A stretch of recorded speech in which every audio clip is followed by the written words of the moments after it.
So I'm back here with another example on trig techniques. We started with a simpler one. And guys, there was a reason why I started with a simpler one and the type that I started in my previous video. In this case, we can see again, it's a product of two trig functions. And the first one has a power 4, the cosine has a power 4, and the sine also has a power 3. So there's we have to kind of think about the substitution steps. One may think because cosine has a higher power, so we may want to start with cosine as a substitution, which actually may work here.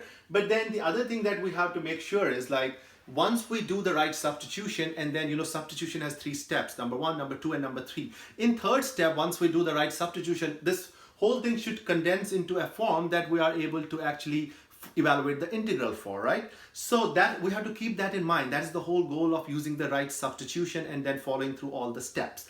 But guys, keep in mind here, I don't have a sine x or a cosine x by itself like I had in the previous example. So we have to kind of think ahead of what the first step is going to be. We know if we start with any substitution, whether it's cosine or sine, then we take the derivative of those functions and we're going to get either sine or cosine. But we don't have just a sine or cosine by itself.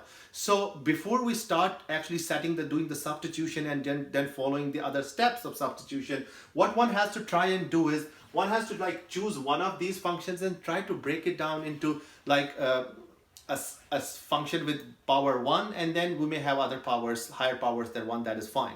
But at least we want something like a sine x or a cosine x just by itself. Okay, so guys, that is the very important first step for this process.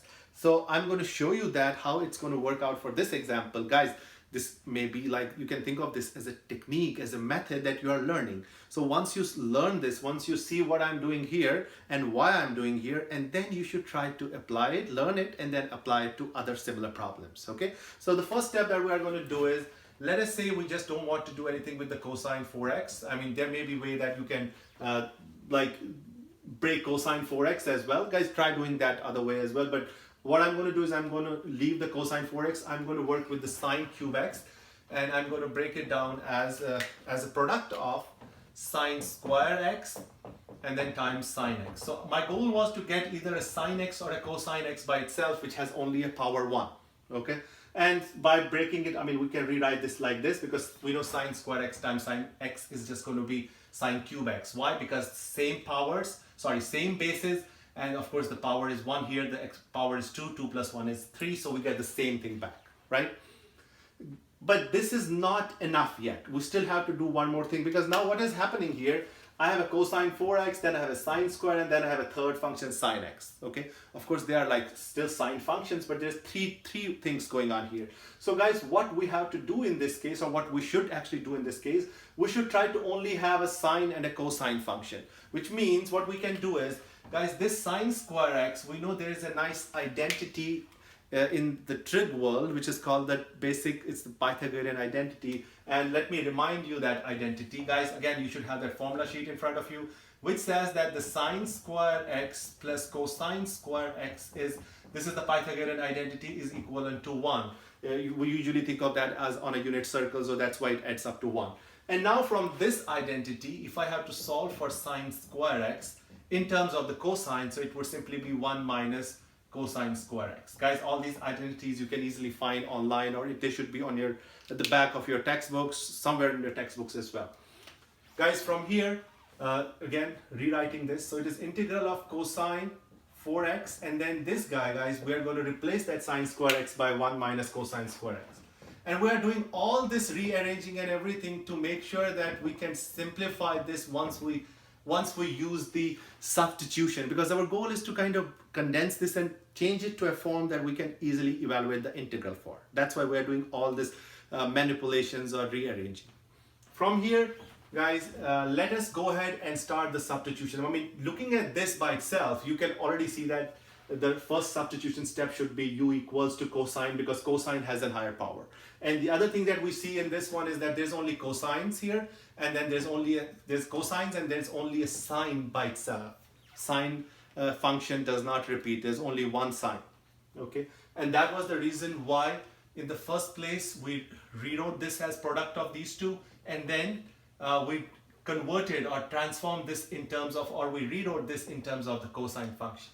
Okay, so guys, this is a very important technique. This is going to work with any of these types, like whether you have a cosine times sine, or you have a secant times tan, or some product of other two functions. And if they have higher powers, then you want to choose one of them, and it would make sense to choose something which has a lower power than the other one. So like in this case, sine cube. So I broke it down into two. I already knew that sine square, I can rewrite sine square in terms of the cosine square. That is something that I already knew, and if you don't know that, then you got to look at the formula sheet and try to like bring it all together and write what that is equal to in terms of the cosine. So guys, that being said, we bring it back here. Now from here, we are going to use the right substitution. And the first substitution method is set u equal to cosine x. And then step number one. Step number two is obviously take the derivative of this function with respect to x. So it is du over dx equals to, we know derivative of cosine is negative sine x. And then what do we do from here? We solve for dx. So dx is negative du over sine x. How did I get this? I just like cross multiplied. We got to box these things. We kind of use both of these, put them back in the original function here, which we are trying to integrate and trying to bring everything together. Let's see what we have. Guys, cosine x to the power 4 is u to the power 4. Okay, not too difficult to see. Then in the parentheses, I have what? 1 minus cosine x is again u, so it's u to the power 2. Sine x, I don't have anything with the sine x. I'm going to leave the sine x as it is. And then dx. dx is negative du over sine x. That's all we have to substitute back. Step number 3 for the substitution process. Guys, again, sine x and sine x crosses out, and we were hoping that and expecting that the sine terms or the x terms will cross out and we'll have everything in terms of u. And now we have everything in terms of u, and it is not like it's not too complicated to actually integrate this. And that is why we did all that work to condense it or to transform this into something simpler that we can easily integrate. So now let us go ahead and try to do complete the final steps. Guys, this negative, I like to take it already outside. And guys, this guy, I can already distribute this. It's u to the power 4 minus u to the power 6. 4 plus 2 is 6. And with respect to du, this negative, I already took it outside. Let us see what we get from here. Now you just have to simply use the power rule. So it's minus is outside, and then in the parentheses, I have u to the power 5 over 5, which is the integral for this, and then minus for this, it's u to the power 7 over 7. Let us bring it all together here. So I'm going to distribute this. Well, we have to distribute this negative. So when I distribute this negative times negative becomes positive. So I'm going to write with the highest power first, which is the standard way of writing these polynomial functions or algebraic functions. You start with the highest power. So u to the power 7 over